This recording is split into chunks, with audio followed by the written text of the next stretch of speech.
遇见有趣的灵魂，活出真实的自己。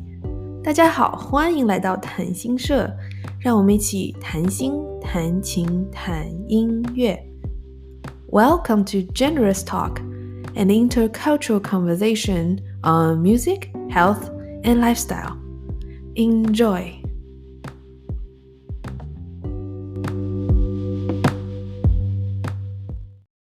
Hi everyone, welcome to Generous Talk. This is Xingyu, and today we invited Karlijn Jacobs. Is that right?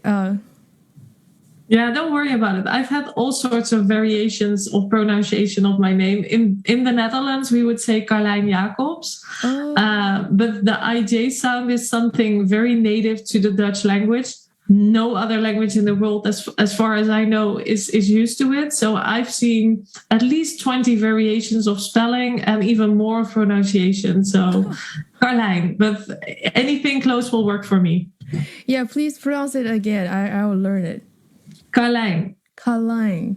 All right. Yeah, excellent. Great job. Karlijn. It's like singing it.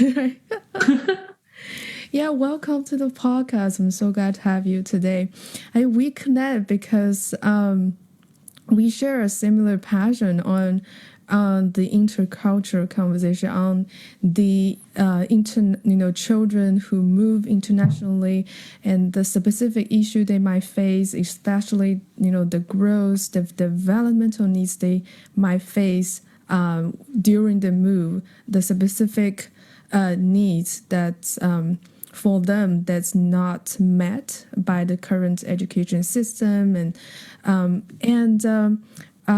so at the beginning, how about you share with us what motivated you to start the work you do and what kind of vision you have for the future? Well, first and foremost, thank you for having me. It's always lovely to connect, meet and learn from like-hearted people. You, especially with your personal experience, but also how you build a profession for yourself in another country than your home culture in a way. Whereas I guess maybe later on in this conversation we'll talk about what home means when you're growing up across cultures. So I was trained to be a psychomotor therapist back in university, which is a profession that really focuses on supporting people with all sorts of mental well-being related topics, and that could be like actual mental health issues, but also people who just struggle with something in their daily lives that they would like somebody to support them with. For children, for example, that could be social skills. And psychomotor therapy really focuses on the triangle between your emotional experiences, your cognitive experiences, and the way you act upon them. And those three actually have a great influence on each other. So I was working in that line of work for approximately 2 years and this is back in the day that we didn't have a lot of internet on our phone. So I got a text message from my husband and he texted me, "How about Shanghai?" And we had this ongoing conversation that week about our vacation destination, but it was about, I think it was one of us was voting for some place in Central America and the other was voting for Italy. So this Shanghai message to me really struck a nerve. Like, I don't think this man is talking about a holiday destination. So when I met up with him in the evening after work, that's when I realized, like, no, this isn't a holiday destination. His employer had asked him to move there. So we ended up moving to Shanghai for the two of us. Back in those days, we were not married. Visa regulations for Europeans meant that you need to have a study visa or work visa. So I ended up finding a job for myself in an organization in Shanghai that supports children with special needs. It's a wonderful organization that really builds a solution for children, traditionally expat children. Over time, they've been active for 16 years now, so they also very much support the local community these days. But their original foundation was for children who were of an international background, but not able to get their needs met in an international school. So while working there and working with these children firsthand, I realized there's something Well, first of all, the expat experience, the international experience, has an impact on children. I don't think I've ever met as many children with disorders similar to selective mutism. So, which is the definition is there's different definitions to it. To be honest, I'm not sure what the latest one is, but back in the days we were going with, it's an anxiety-related disorder, which translates into children not speaking to the general masses of people around them. Typically, they speak to a very select group of people. So I encountered a number of children with this disorder in my line of work, and that's when I realized this is something back home in the Netherlands. It's very atypical. I think there's one center that really focuses on supporting children with this background, whereas in Shanghai, all of a sudden, it seemed to be something that would pop up a lot more frequently. But on top of that, so the realization that international migration has an impact on children, that was one thing that really struck me. The other thing that I found was being allowed to do my work in the context of international schools and working on their campuses. Very often there would be like a classroom that was decked out for me to do sessions with children in. The other day, a principal of an international school used the word super diversity, and I think that's a good way to explain it. So the diversity of the student body in an international school is so great. Children are from so many different cultures and so many different backgrounds and belief systems that there is no predominant culture present in most international schools. And this allows children to grow up with a level of understanding of people from different backgrounds and different cultures that I think a typical person growing up in a monocultural environment simply doesn't have the opportunity to develop. I've read an article once that spoke about ethno-cultural empathy. So that would be one term to describe this skill.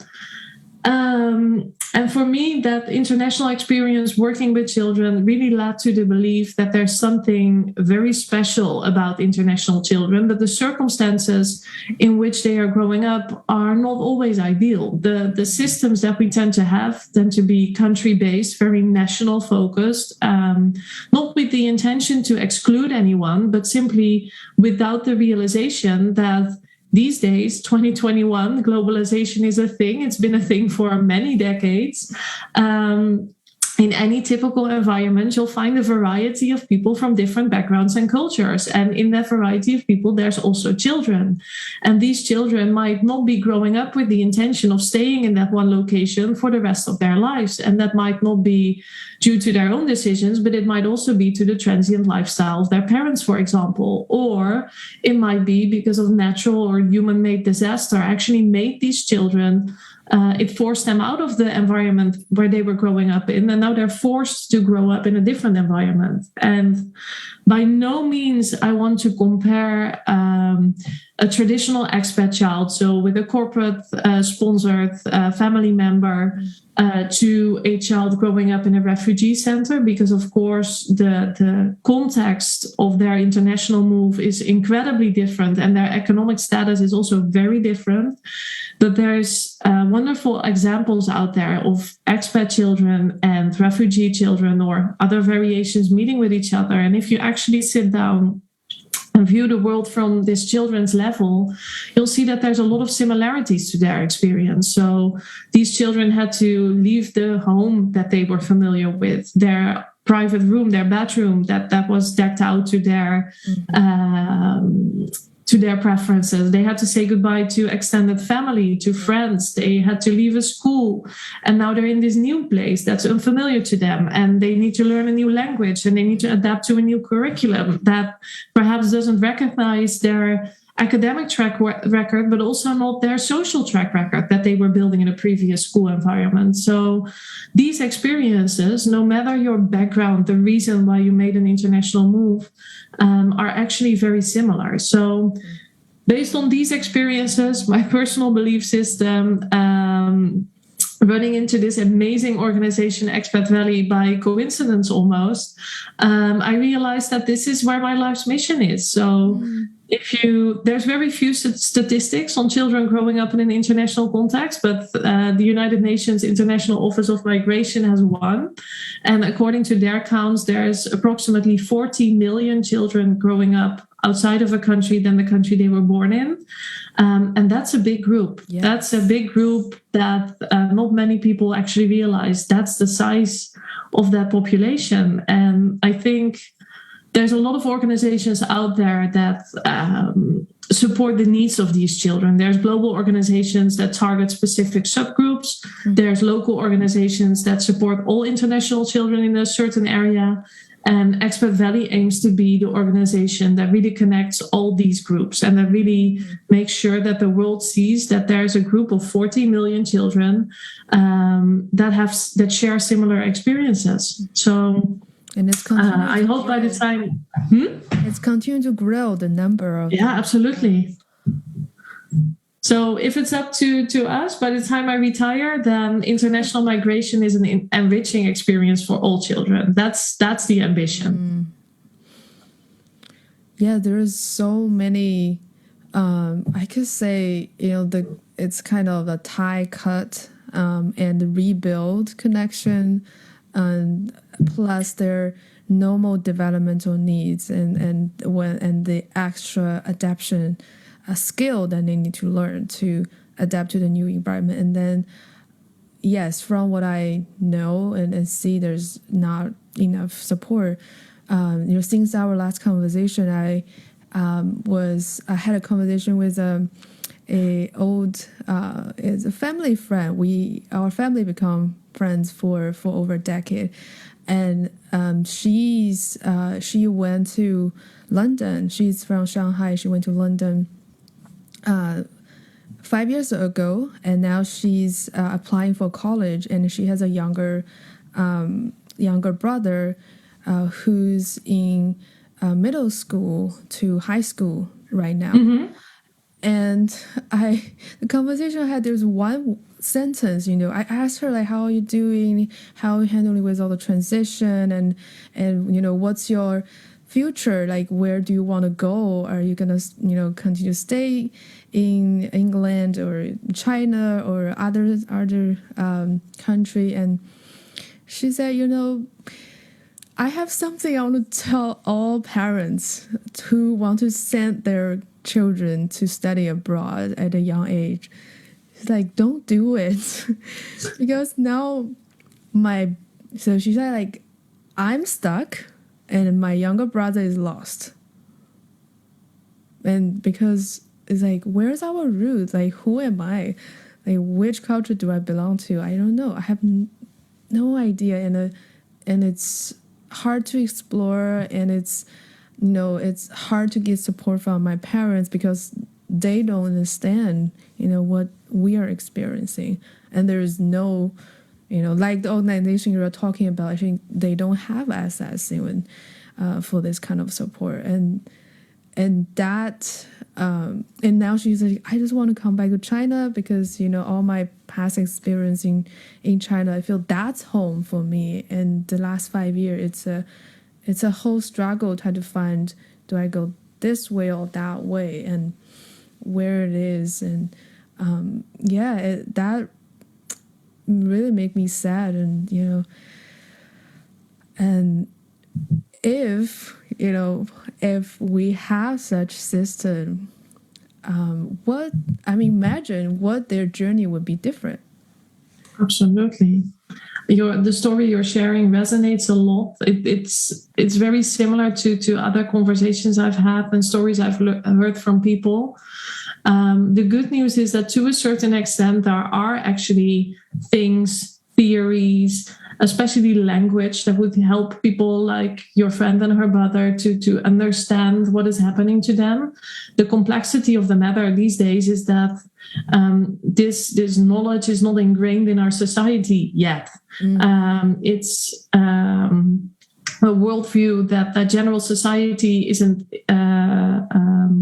conscious about yet. And I think that's one of our missions. So when I hear you explain your friend's story, really two parts of theory stand out in my mind. The first is that when you move internationally, there's this adaptation curve, which is actually very similar to the curve that you would apply to people who are grieving. So there's a roller coaster of emotions that you go through, and that's normal. That's how people respond to change. Actually, there were some publications back when the COVID pandemic was hitting the world, that the response of general society was also very similar to that curve. So there's denial at first, and then there's anger, and then there's the next emotion typically is the sadness of losing something. And only after going through that roller coaster and things are looking up again, then people start to truly adapt and become a new version of themselves that's more equipped to functioning in new society.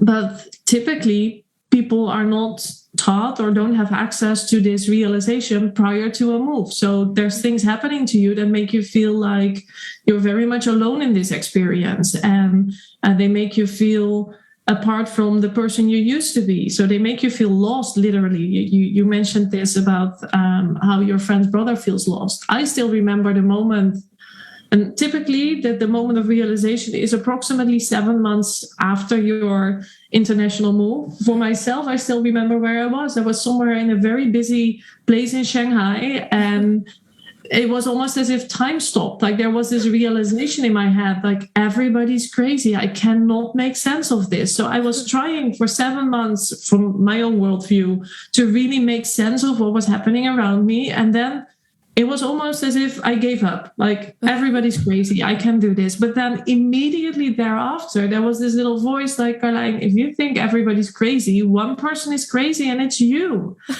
And that's the moment that I realized that there were norms and values that I was taught back home that really helped me function in society back home, that were the norm for most people back home, but that didn't apply to China. There were different norms and values that were, to my belief system, this was about being a human being, but it was about being a Dutch human being, or probably even being a Dutch human being from the south of the Netherlands. And some things might even be local to my own family. But that thorough understanding of culture and how it impacts your own role in society, I wasn't prepared for that. And when I hear you share the story of your friend, it sounds like she wasn't either. They weren't either. No, the second element that came to mind is about third culture kids, TCKs, or cross-culture kids. Yes. Ruth Van Rieken wrote together with Dave Pollock and later with his son Michael Pollock, they wrote this amazing book about third culture kids and the theory behind it. And the idea is that there's the culture of a child's family, and that could even be two cultures already if there's parents from different backgrounds, but there's the culture of the family. And then there's the culture of the actual location where the family is in. And the child ends up forming a third culture because they're not home to whatever might be home for family, for both their parents or one of them, or the two different homes of their parents, but they're not home and local to the society that they're growing up in. So there's a unique third culture to these children.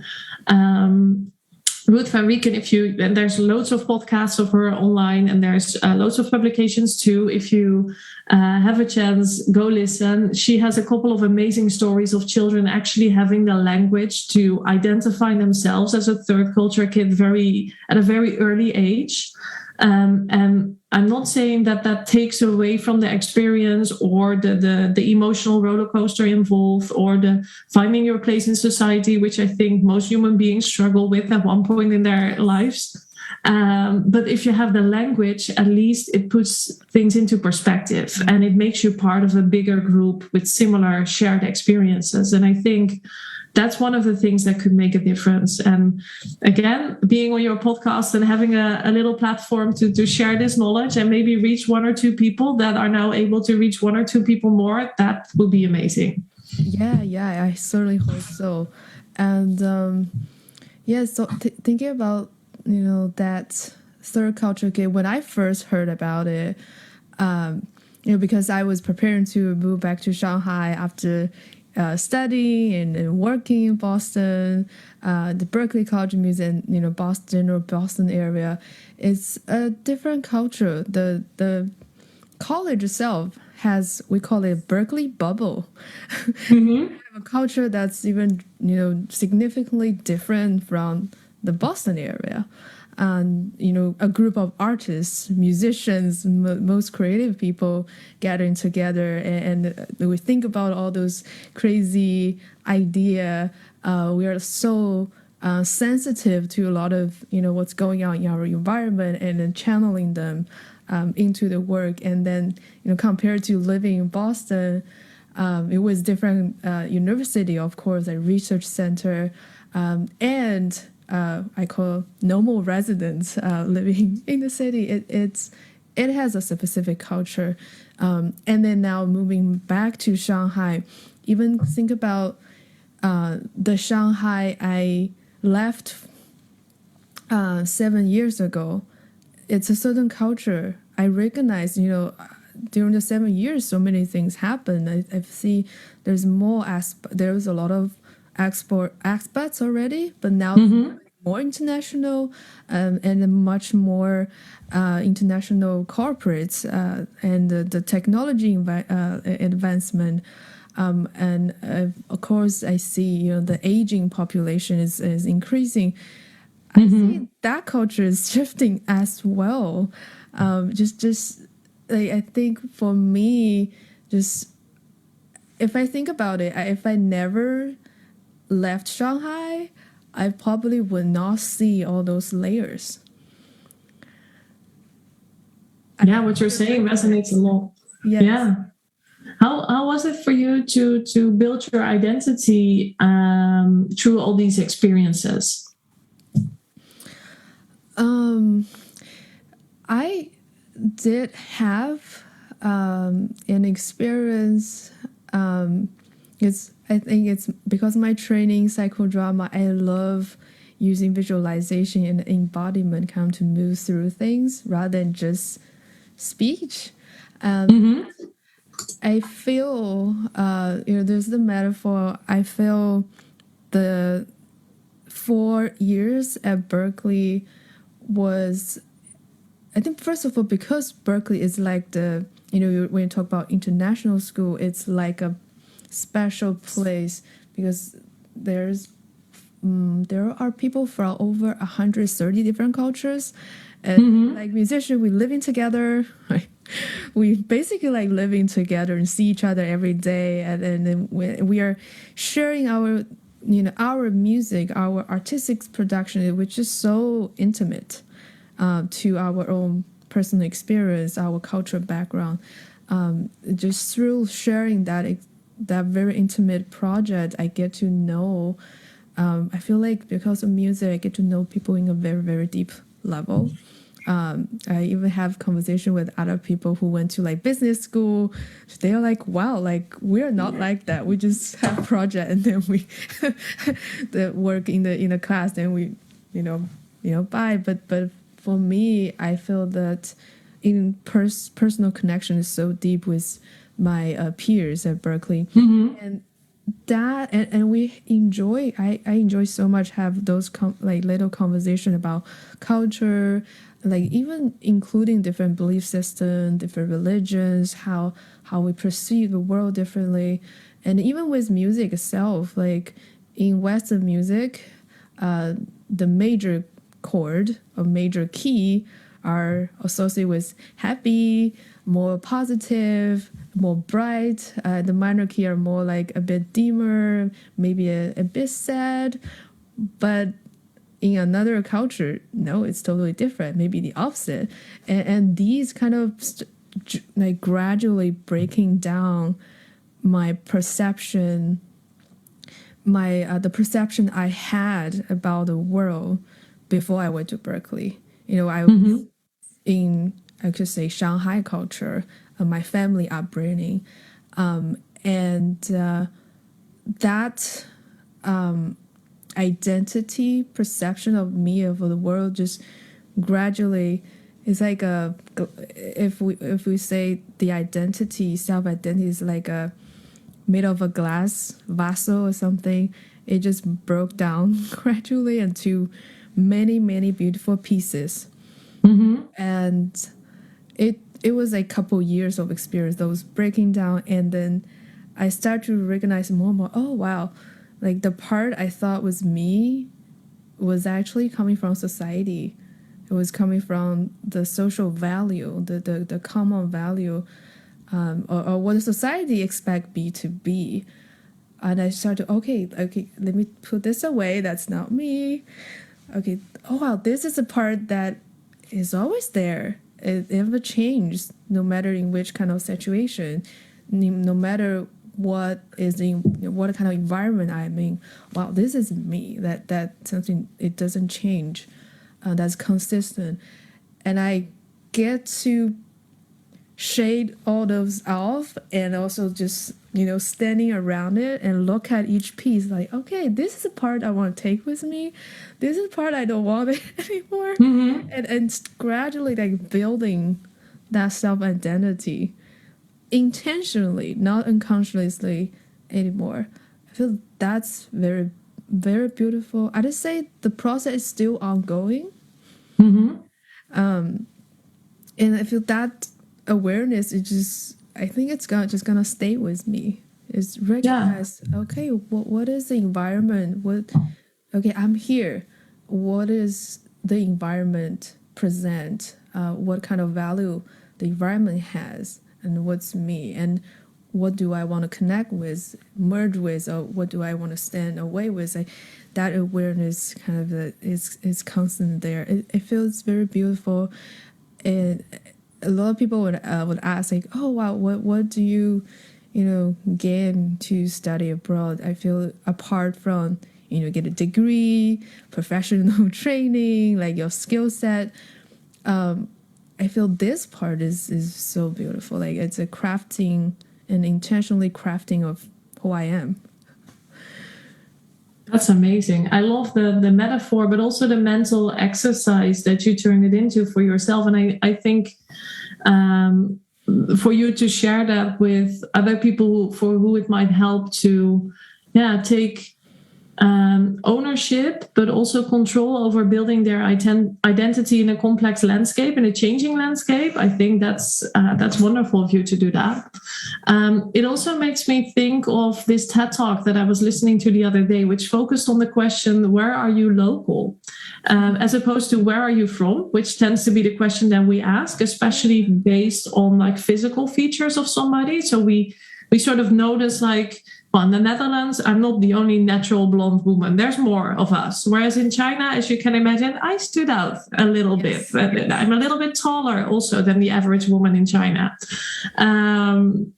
So I got asked a lot, where are you from? Both by locals as by other international people with an international background.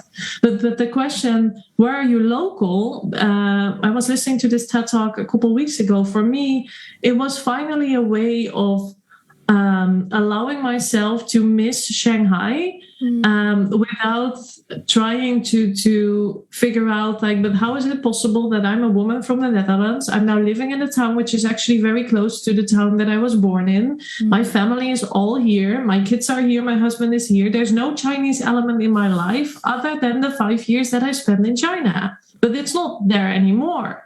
But the realization, if I were to answer the question, where do I feel local? Then Shanghai and the little neighborhood where we lived and the shops and the places that we would frequently visit, and the fact that I got to know a lot of people there, and not just like one conversation, but like those are your colleagues, you worked with them for many years. It makes me feel local well, Shanghai is a huge city, so I wouldn't say all of it, but parts of it, if I were to, and COVID is definitely making this difficult right now, but I trust there will be a chance to show my oldest daughter the city that she was born in and that she spends the first 2 years of her life. And I know it will feel as if I'm coming home, but I'm not home, but I am. So for you, where do you feel local? That concept is great. I would say like even it. First of all, the question when people ask me where you're from, I sometimes want to say I'm from Berkeley. You know, I just want to say that because I feel that's a place. I feel that's part of my identity, where I feel I belong to.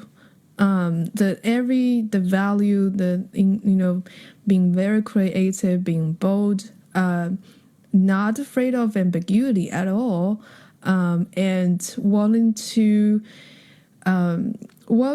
say and see and say something that even the entire world does not agree. I see that's a spirit of artists, innovative artists, and also being very true to yourself, and collaboration. It's really like the co-creation is much higher than competition. I feel like all these values are so, and also a social responsibility. Artists and the work we do know how impactful music arts can be, and feel there's a social responsibility of be aware of the impact with anything we create, that has on the society. I feel all these values make me feel like I want to say, yeah, I'm from Berkeley. Now the question, if you ask me where I feel local, yeah, Berkeley. Even coming back home, I still feel like, yes, I'm a Berkeley cat. That's how we call ourselves. And the Shanghai culture is because as far as I know, our family have been at least 4 generations was in Shanghai and had a long family history. Hearing all the stories of my grandparents, great-grandparents, like the story passing down, the oral history passing down, make me feel very, very connected with the city. And yeah, so it's interesting. Like when I was in Berkeley, and I feel I'm very proud that I'm Shanghainese.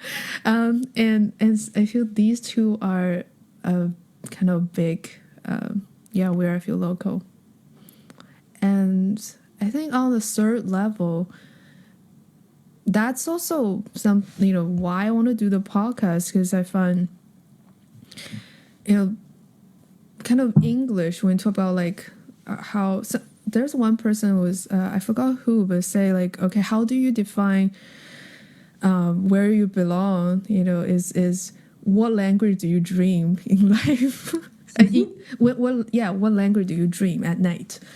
And I feel I can have both, like Chinese, English, and I feel like I can think in both ways. And I recognize these two languages have like different way of thinking, a different way of process the world. And I feel like these are both part of me. I cannot say I have this one or that one.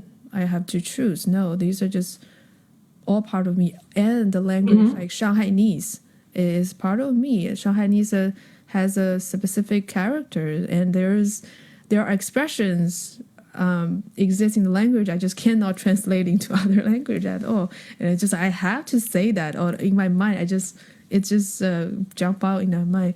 So I feel like another part of like study abroad, Berkeley, and working in Boston, especially Boston, it's also a very diverse city, people from all over the place, and as a music therapist, I feel very lucky to work with people really walk in all kinds of life, different economic background, ethnicity, culture, different kind of life struggle, and that make me feel like a global citizen in some way. And if you ask me where I'm local, okay, there's part of me is there as well. Yeah.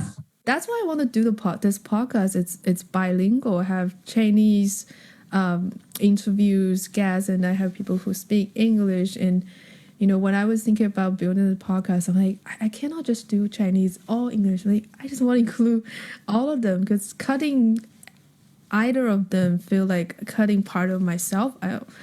Yeah. You were using the verb include when you were explaining this, and I think that's what it's all about. It's about inclusion. It's about realizing that there's diversity, and different people, different storylines for different people, and that's okay. I'm not saying that everybody needs to include everybody all the time. Like, let's start with just including what's near to you. That's a good starting point. Yeah. And standing for what you believe in. I also love what you were saying about the different languages. I think, for me, being allowed to spend more time in China, I studied a bit of Mandarin. My pronunciation is all off, especially now. The guy who sells, there's a little French fries shop just around the corner here, and the owner is actually from Shanghai. He grew up there, but he's been in the Netherlands for 20 years. So he'll speak Chinese to me every now and then, which is hilarious, because then there's this Chinese man and this blonde woman in this small town in the Netherlands yelling Chinese stuff at each other over the town square. My kids will participate and ask him for ice cream in Chinese. But really understanding the language, but also the way of thinking behind the language, allows you to avoid things getting lost in translation. And I think that's something between different cultures that happens a lot. When you were explaining your choices for the podcast to me, this memory came back of this one time where my mom was visiting me in Shanghai, and we were living next to Sujiahui Park, and we would go in the elevator very early in the morning to watch the people do Tai Chi. And that's when we were riding the elevator. I think we were on our way back to the apartment, but it doesn't really matter. There was this local man in the elevator, but very friendly, of course. He noticed us, so he spoke English to us. But then the question that he asked us, or what he said to us, was, "Did you eat yet?" And my mom was like, "What is this?" I'm like, well, in China, early in the morning, a way of greeting each other is "你吃了吗?" Yes. And this man realized that if he would say it in Chinese to my mother, she wouldn't understand him. So he literally translated his greeting into English, which led to a lot of confusion, obviously, because in English, you don't greet each other with the question if the other person ate yet. But it's very similar to people in English saying to each other, "Hi, how are you?" Whereas in the Netherlands, if we either say hi, but if we ask, "How are you?" then it's a quick conversation, but it's always an actual conversation. So back when I was working for my American employer in Shanghai, he would come in the morning and yell, "Hi, how are you?" And I would be answering him, and he would be like 2 doors down the hallway. Yes. Whereas with my Dutch colleagues, it would be this hilarious running joke. Like, we would yell behind him, like we would tell him how our day started. But it's... And I mean, this is a small language mix-up. These are examples of small mix-ups, but yeah, only imagine how often the bigger mix-ups happen simply because we don't understand the roots of each other's backgrounds. And yeah, that's where, back to my mission, that's why I believe that international children should have an environment to them that really supports them to thrive, because these children are going to be making all the difference in the world, and they bring a skill set, they bring a worldview that, my children who are now growing up in a much more monocultural environment, we try our best to expose them to other elements, but it's not easy because a lot of our surroundings are very Dutch. But the children in their classroom who are from different backgrounds, even if they're 3rd or 4th generation migrants even, they bring new flavors into my children's lives. And I think that also allows my children who are much more local to prepare for society, which is globalizing, and it's something I love. Yes, totally. I know our time is almost up, and I feel there's so many things we could talk about. So I'm like, maybe we could connect in a couple months or a couple of weeks. And, absolutely. And have, there's so many good nuggets, and insights we can talk about, and maybe just jumping out of a conversation, we can continue this conversation, and also hear your updates of course. Your now it's 2 people starting this movement and connecting with more organization and like-minded people, and we can have the updates of how everything's going. Yeah, let's do that. That sounds like a plan. Sounds good.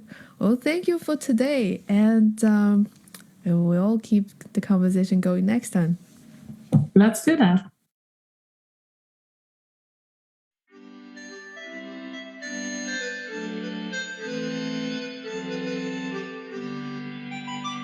感谢你的收听，我们下一期不见不散。